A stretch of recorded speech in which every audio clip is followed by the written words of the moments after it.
Hello everyone, welcome back to Freshers Now Telugu channel.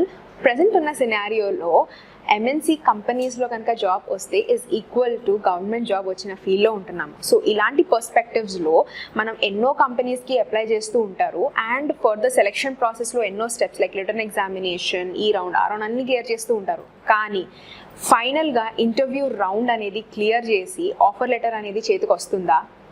No. ఎందుకు? Because మేజర్గా ఇంటర్వ్యూలో common mistakes అనేది చేస్తూ ఉంటారు.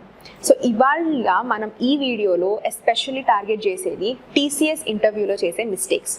ఇవి మనకి కామన్గా ఉండొచ్చు ఆర్ ఇవి మనం అసలు రికగ్నైజ్ కూడా చేసి ఉండొచ్చు, చాలా మైన్యూర్గా కూడా ఉండొచ్చు. ఈ మైన్యూట్ మిస్టేక్సే చాలా ఇంపాక్ట్ చేస్తున్నాయి. అవి ఏ మిస్టేక్స్ అనేది ఫస్ట్ తెలుసుకోబోతున్నాము, starting with missing time punctuality.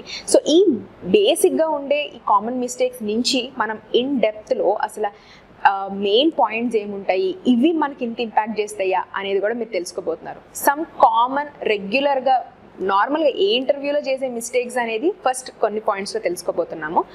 Missing time punctuality.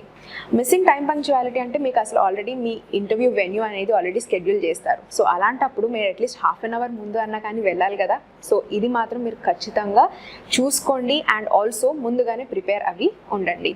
Second most common mistake in any interview which is unfollowing dress code. క్యాజువల్గా మీరు నార్మల్గా టీషర్ట్ అండ్ జీన్స్ వేసుకుని వెళ్ళిపోతే సరిపోతుంది అనుకుంటారు. లేదు అంటే నా ఆన్సర్సే మేజర్గా ఇంపాక్ట్ అవుతాయి, డ్రెస్ కోడ్ ఏముంది అనుకుంటారు. నో, మీ డ్రెస్ కోడ్ని బట్టే మీరు ఎంత ప్రొఫెషనల్గా ఉంటున్నారు అండ్ మీరు కంపెనీకి ఎంత రెస్పెక్ట్ ఇస్తున్నారు అనేది మీకు తెలుస్తుంది. Next, no greetings. సో ఈ ఉన్న హడావిడిలో అండ్ మీరు లేట్గా వెళ్ళడమో లేకపోతే లాస్ట్ మినిట్గా మీరు ప్రిపేర్ అయ్యి వెళ్ళిపోతూ ఉంటారు. అలా వెళ్ళినప్పుడు హెచ్ఆర్కి గ్రీటింగ్స్ కాదు హాయ్ కూడా చెప్పరు. సో అట్లీస్ట్ మీరు హాయ్ హలో చెప్పకపోయినా కానీ గుడ్ మార్నింగ్ అని అన్నా కానీ మీరు విష్ చేయండి. Next common mistake is unfiled resume. So మీకు ఆల్రెడీ తెలుసు నెక్స్ట్ డే ఇంటర్వ్యూ ఉంటుంది అని. ఫ్రెషర్స్ అయితే ఏం చేస్తారు, ర్యాండమ్గా ఏదో ఒక రెజ్యూమే చూస్తారు, అది డౌన్లోడ్ చేసేసుకొని అది ఏదో నేమ్స్ చేంజ్ చేసేసుకుని డౌన్లోడ్ చేసుకుని ప్రింట్ చేసేసుకుంటారు. లేదు అదే ఎక్స్పీరియన్స్ క్యాండిడేట్స్ ఆర్ లేదా కెరియర్లో గ్యాప్ వచ్చిన వాళ్ళు ఏం చేస్తారు, ఆల్రెడీ రెజ్యూమ్ క్రియేట్ చేసేసుకుని ఉంటారు, అదే తిప్పి వాడుతూ ఉంటారు. ఇట్లా కాకుండా మీరు ఏదైతే ఇంటర్వ్యూకి వెళ్తున్నారో పర్టికులర్ కంపెనీకి సంబంధించిన క్రైటీరియా ప్రకారంగా మీ స్కిల్స్ కానీ ఆర్ మీ రెజ్యూమ్లో ఉండే అప్డేట్స్ ఏమైతే ఉంటాయి, ఏమైతే లెర్నింగ్ ప్రోగ్రెస్ కానీ ఇంటర్న్షిప్స్ కానీ ట్రైనింగ్ ఏం తీసుకున్నా కానీ అప్డేట్ చేస్తూ ఉండండి. నెక్స్ట్ మనం తెలుసుకోబోయేది బేసిక్గా ఇంటర్వ్యూలోకి వెళ్ళినాక, అంటే ఒకవేళ మీరు టీసీఎస్ ఇంటర్వ్యూ రౌండ్లో ఉన్నారు అండ్ ఈ కామన్ థింగ్స్ అన్నీ అయిపోయిన తర్వాత మీరు ఒకవేళ కంఫర్టబుల్గా ఫీల్ అవ్వట్లేదు అంటే it is a very bad start of the interview. So being comfortable is the prioritize thing that you have to maintain. ఎందుకంటే కంఫర్ట్ అనేది మీ ఆన్సర్స్ని కూడా కాన్ఫిడెన్స్ తెస్తుంది కాబట్టి. Next is wrong gestures. Wrong gestures అంటే జస్ట్ గ్రీటింగ్స్ ఇచ్చాం కదా అనుకోవద్దు. రాంగ్ జెస్చర్స్ అంటే మీ ఐస్, మీ హ్యాండ్స్ అండ్ మీరు ఎలా కూర్చుంటున్నారు అనేది అంత ఇంపాక్ట్ అనేది పడుతుంది. సో జెస్చర్స్ని బట్టి మీరు ఎంత ప్రొఫెషనల్గా ఉన్నారనేది మీ ప్రొఫైల్ డెడికేషన్ అనేది ఇంటర్వ్యూయర్ ఈజీగా గ్రాస్ప్ చేస్తారు. And next one, creating fake scenarios. So wrong gestures ఇచ్చేసిన తర్వాత ఏదో ఒక ఆన్సర్ చెప్పాలి కదా అనేసి ర్యాండమ్గా వచ్చిన స్టోరీ అంతా బిల్డ్ చేస్తూ ఉంటారు. సింక్ లేని స్టోరీస్ అనేది కూడా మీరు క్రియేట్ చేసుకుని మరీ చెప్తూ ఉంటారు. సో ఇలా చేసినప్పుడు ఫేక్ సినారియోస్, అసలు మీ రెజ్యూమ్కి మీ ప్రొఫైల్కి మీరు చెప్పే ఆన్సర్స్కి ఎలాంటి సంబంధం ఉండదు. సో ఇలాగా మీరు ఖచ్చితంగా make sure that you are practicing before itself. చేయొద్దు ఇట్లాంటివి. బికాజ్ ఫేక్ సినారియోస్ చేస్తే ఏమవుతుంది, ఖచ్చితంగా ఇంటర్వ్యూయర్ అనేది గుర్తుపడతారు ఆర్ గ్రాస్ప్ చేస్తారు వీళ్ళు ఫేక్ సినారియోస్ చేస్తున్నారు, ర్యాండమ్ ఆన్సర్స్ ఇస్తున్నారు అనేసి. సో అలాంటప్పుడు ఇట్ విల్ బి, మీరేం చేస్తారు, interviewer reactions or interviewer expectations reach చేయడానికి ట్రై చేస్తూ ఉంటారు. సో ఆబ్వియస్లీ మీరు ఫేక్ సినారియోస్ ఇచ్చినప్పుడు ఇంటర్వ్యూయర్ అనేది ఆర్ హెచ్ఆర్ అనేది ఖచ్చితంగా కనిపెడతారు, ఓకే ర్యాండమ్ ఆన్సర్స్ ఇస్తున్నారు అని. సో ఏమనట్లేదు కదా అనేసి ఇంకా మీరు మీ స్టోరీస్ని ప్రొలాంగ్ చేస్తూ ఉండి కాన్వర్జేషన్స్ని ఓవర్టేక్ చేస్తూ ఉంటారు. హెచ్ఆర్కి మాత్రం గ్యాప్ ఇవ్వకుండా ఈ స్టోరీ ఆ స్టోరీ అనేది ఫిల్ చేసేస్తూ ఉంటారు. సో ఇవన్నీ అవాయిడ్ చేసి క్వశ్చన్ అడిగినప్పుడు మీ ప్రొఫైల్ ఏ విధంగా డెడికేట్ చేస్తున్నారు, రీజన్స్ ఏంటి అండ్ ఆ reasons company profile are job profile ఏదైతే ఉంటుందో, అంటే మీరు అప్లై చేసిన జాబ్ రోల్ ఏదైతే ఉంటుందో దానికి కనెక్ట్ చేస్తూ ఆన్సర్ అనేది ఖచ్చితంగా చెప్పండి. సో ఇది దీంట్లో మీకు ఏముంటుంది, మీరు ఎగ్జాక్ట్ ఇంట్రొడక్షన్ ఇస్తున్నారు, రీజన్ ఇస్తున్నారు, అండ్ మీరు ఎట్లా డెడికేట్ చేయగలుగుతారు అనేది కూడా మీరు కవర్ చేసేస్తారు. సో ఇంత సింపుల్గా మీరు ఆన్సర్ని ఫ్రేమ్ చేసుకోండి. Next, so interview expectations read చేయాలని ట్రై చేస్తూ ఉండి ఇంటర్వ్యూయర్ ఎక్కడో ఒకటి గ్యాప్ ఇద్దామని నెక్స్ట్ సెట్ ఆఫ్ క్వశ్చన్స్కి మూవ్ ఆన్ అవుతుంటే, సో ఇంకా మీరు ఇదే మైండ్ సెట్లో ఉంటారు కదా, ఆ క్వశ్చన్ అర్థం కాదు, నెక్స్ట్ అడిగే క్వశ్చన్స్ అర్థం కాలేదని క్వశ్చన్స్ అడుగుతారా? అడగరు. లేదంటే క్వశ్చన్ మీరు రిపీట్ చేయాలి, can you please repeat the question అని అడుగుతారా? అడగరు. అటు క్లారిఫికేషన్ అడగరు, అటు మళ్ళీ క్వశ్చన్ రిపీట్ చేయమని అడగరు. సో ఈ హెజిటేషన్ వల్ల మీ సెల్ఫ్ కాన్ఫిడెన్స్ అనేది తగ్గిపోతూ ఉంటుంది. సో సెల్ఫ్ కాన్ఫిడెన్స్ తగ్గిపోతే మీ ఆన్సర్స్ అనేది కూడా ర్యాండమ్గా వచ్చేస్తూ ఉంటాయి, కాబట్టి అది ఇంపాక్ట్ అనేది కనిపించదు ఇంటర్వ్యూలో. Next, not providing the insight of the answers. So obviously me question అర్థం కాలేదు అంటే ఏం చేస్తారు, మీ ఆన్సర్స్కి ఇంపాక్ట్ అనేది తయారు మీరు, అండ్ మీ ఆన్సర్స్ ఉంటాయి కానీ దాంట్లో యాక్చువల్ డీటెయిల్స్ ఏంటి, ఆ పర్టికులర్ ఆన్సర్ నుంచి మీ ప్రొఫైల్ ఎంతవరకు ఎస్టిమేట్ చేస్తున్నారు అనేది మాత్రం అస్సలా కనిపించదు. Estimation of your profile and also connecting to the job role, ఈ 2 పాయింట్స్ మాత్రం వెరీ ఇంపార్టెంట్. సో ఈ ఇన్సైట్స్ అనేది ఆన్సర్స్లో ఖచ్చితంగా కనిపించాలి. సో ఇన్సైట్స్ అనేది ఆన్సర్స్లో కనిపిస్తే మీరు ఖచ్చితంగా ఎంతూజియాస్టిక్ ఫీల్ అవుతారు. మీరు కనుక ఎంతూజియాజం లేదు అంటే మీకు ఖచ్చితంగా ఆన్సర్స్ అనేది అంత ఇంపాక్ట్ చేయట్లేదు, అండ్ ఆన్సర్స్ అనేది కాన్ఫిడెంట్గా ఇవ్వలేదు అనేది డైరెక్ట్గా తెలిసిపోతుంది. సో ఆ ఎంతూజియాజం అనేది, కాన్ఫిడెన్స్ దీంట్లో మీ ప్రొఫైల్ అనేది కనిపిస్తూ ఉంటుంది. సో ఖచ్చితంగా మీరు ఆన్సర్స్ ఇచ్చేటప్పుడు ఎంతూజియాస్టిక్గా ఫీల్ అవ్వి మీ ఆన్సర్స్ కాన్ఫిడెంట్గా ఇవ్వండి. Next, saying no. మన కొన్ని విషయాలు నో చెప్పడం అనేది ఓకే అంటారు, కానీ టీసీఎస్ లాంటి మోస్ట్ రెప్యూటెడ్ కంపెనీస్కి నో చెప్పడం అనేది కరెక్టా? For example, they will be asking you to relocation కానీ, ఎక్స్ట్రా అవర్స్ ఆఫ్ వర్కింగ్ కానీ, ఆర్ లేకపోతే relocated and then commute to work కానీ. సో ఇలాంటి బేసిస్ మీద, or conversational perspective of leading 2 teams కానీ, సో టీమ్ బేసిస్ డివిజన్ కానీ, ఇలాంటి వాటికి మీరు కనుక నో చెప్తే అక్కడ it is bringing a negative impact. కొన్ని విషయాలు like basing on your personal information కానీ, లేకపోతే basing on your personal perspective answers no చెప్పడం, దట్ ఈస్ ఫైన్. కానీ కంపెనీ వైజ్గా మీరు నో కనుక చెప్పారు అనుకుంటే ఖచ్చితంగా అది నెగిటివ్ పడుతుంది. And next one is being pressured. So ఇక్కడ మీరు కొంచెం కన్ఫ్యూజన్ ల్యాండ్ అవుతారు, ఎందుకంటే నో చెప్పేశాము, ఇంటర్వ్యూయర్ ఏం ఫీల్ అవుతారు, ఇంటర్వ్యూయర్ని ఎట్లాగా మీ ప్రొఫైల్ని అసెస్ చేస్తారు అనే దీంట్లో కొంచెం ప్రెషరైజ్డ్ ఫీల్ అవుతారు. ఈ ప్రెషర్ దీని మీద ఇంటర్వ్యూ అనేది కాన్ఫిడెంట్ బేసిస్ మీద అస్సలు రన్ అవ్వదు. ప్రాజెక్ట్స్ డీటెయిలింగ్ క్వశ్చన్కి మాత్రం అస్సలు డీటెయిల్స్ అనేది ప్రొవైడ్ చేయరు. ఏదో ఆన్సర్స్ ఇవ్వాలి కదా అని ఆన్సర్స్ ఇస్తారు. ఇంపార్టెంట్ ప్రాజెక్ట్స్ మీద లేకపోతే ఇంపార్టెంట్ క్వశ్చన్స్ మీద యాక్చువల్ డీటెయిలింగ్ ఇవ్వాలి అన్నప్పుడు ఏదో స్టేట్మెంట్స్ ఇచ్చేస్తారు కానీ కంప్లీట్ ఆన్సర్స్ మాత్రం ఇవ్వరు.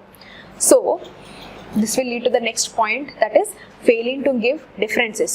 సో అసలు మేజర్గా రిగార్డింగ్ ప్రాజెక్ట్స్ కానీ, రీసెంట్గా మీరు వర్క్ చేసే ఇంటర్న్షిప్స్ మీద కానీ కనుక క్వశ్చన్స్ అడిగితే డీటెయిల్స్ ఇవ్వడమే కాకుండా మీరు యాక్చువల్గా ఈ పర్టికులర్ వర్క్కి ఇది డిఫరెన్స్, ఆర్ ఈ పర్టికులర్ క్వశ్చన్కి అండ్ నా ఒపీనియన్కి ఇది మీనింగ్ అనేది క్లారిటీ అనేది ఆన్సర్లో కనిపించదు. సో ర్యాండమ్గా ఇచ్చేసేది ఏంటి, ఆన్సర్స్ కాబట్టి ఆ ప్రెషర్తో ఐ కాంటాక్ట్ అనేది మిస్ అవుతారు. ఐ కాంటాక్ట్ అనేది మిస్ అయితే ఏమవుతుంది, కాన్ఫిడెన్స్ లేదు అనేది తెలిసిపోతుంది. సో ఐ కాంటాక్ట్ అనేది వెరీ ఇంపార్టెంట్. ఇంటర్వ్యూలో ఏ పర్టికులర్ స్టేజ్ ఆఫ్ ఇంటర్వ్యూలో ఉన్నా కానీ, అది ఫేస్ టు ఫేస్ అవ్వనివ్వండి, వీడియో కాల్ ఇంటర్వ్యూ అవ్వనివ్వండి, ఏ ఇంటర్వ్యూ అయినా కానీ ఖచ్చితంగా ఐ కాంటాక్ట్ అనేది ఇంపార్టెంట్.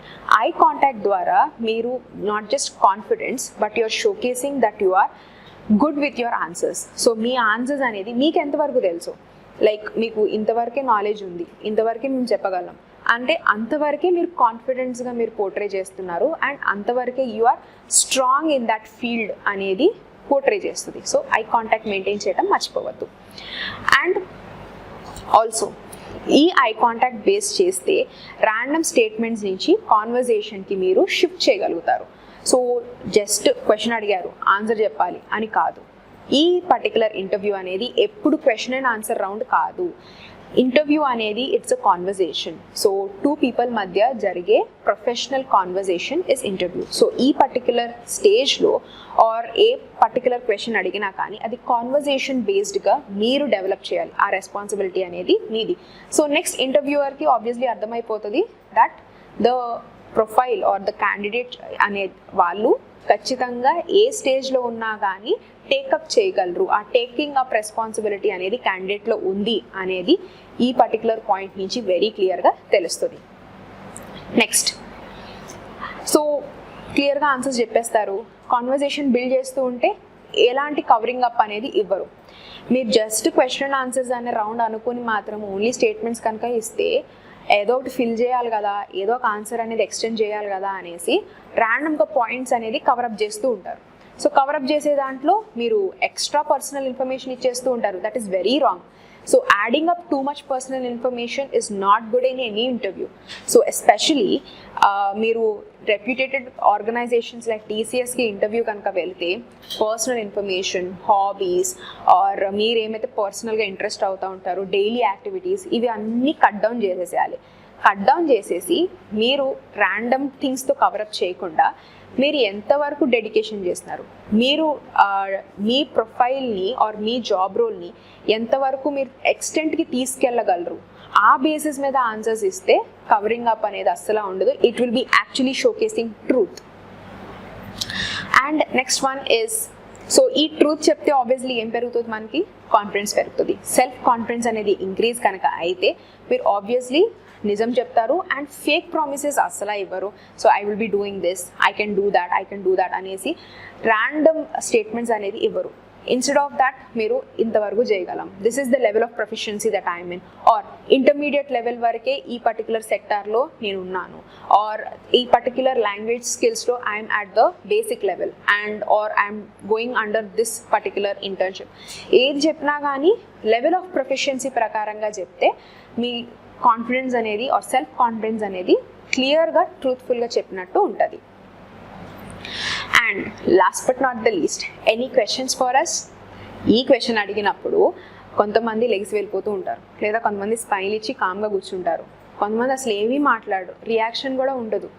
సో ఇవన్నీ అవాయిడ్ చేసి, ఒకవేళ మీకు ప్రాపర్గా ఇవ్వలేదు, ఫుల్ కాన్ఫిడెన్స్గా లేదు మేము ఇంటర్వ్యూ ఇచ్చామని, అలాంటప్పుడు మీరు ఏం అడగచ్చు, ఫీడ్బ్యాక్ అడగచ్చు ఆర్ మీ ఆన్సర్స్కి రేటింగ్ అడగచ్చు అపాన్ 5. సో ఆర్ ఎలాంటి డ్రాబ్యాక్స్ ఉన్నాయో అడగచ్చు. అదే మీరు ఫుల్ కాన్ఫిడెన్స్తో ఆన్సర్స్ ఇచ్చారు and you are very confident మీ ఆన్సర్స్ మీద అండ్ ఇంటర్వ్యూ మంచిగా జరిగింది అనుకుంటే you can proceed with next projects ఏంటి, ఆర్ టీసీఎస్ ఇప్పుడు ప్రెజెంట్ వర్క్ చేసే మేజర్ ప్రాజెక్ట్ ఏంటి, లేకపోతే డ్యూటీస్ రోల్స్ అండ్ రెస్పాన్సిబిలిటీస్ ఏంటి ఆఫ్ దిస్ డొమైన్, మీకు సంబంధించిన ప్రాజెక్ట్ డీటెయిలింగ్స్ ఏంటి, ఎలా ప్రొజెక్షన్స్ జరుగుతున్నాయి, ఈ పర్టికులర్ క్రైటీరియా మీద కూడా క్వశ్చన్స్ అడగచ్చు.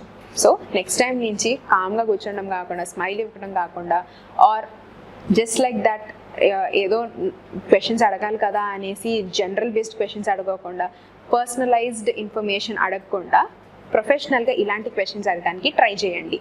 ఏస్ దాట్ టీసీఎస్ ఇంటర్వ్యూ. సో అర్థమైనవి కదా, ఇవి కామన్ మిస్టేక్ మన అందరం చేసేవి. Not just TCS interview but any ఇంటర్వ్యూలో ఈ పర్టికులర్ క్వశ్చన్స్ అడిగినప్పుడు, లేకపోతే ఇంటర్వ్యూ సినారియో జరిగినప్పుడే ఈ పర్టికులర్ పాయింట్స్ అనేది తెలియకోకుండా మనం ఈ మిస్టేక్స్ చేస్తూ ఉంటాం. సో నెక్స్ట్ టైం మీరు ప్రిపేర్ అయ్యేటప్పుడు ముందుగానే ఈ పాయింట్స్ అన్నిటిని అట్లీస్ట్ ఒక ట్రయల్ బేసిస్ కన్నా కానీ ట్రై చేసుకుని చూడండి. ఆ తర్వాత మీ ఇంటర్వ్యూ అనేది ప్రాపర్గా కాన్ఫిడెంట్గా మీరు ఇవ్వగలుగుతారు. Thank you so much for watching and all the very best for TCS interview. So ఇలాంటి మరిన్ని వీడియోస్ కోసం ఫ్రెషర్స్ నా తెలుగు ఛానల్కి సబ్స్క్రైబ్ చేసుకుంటే మర్చిపోవద్దు.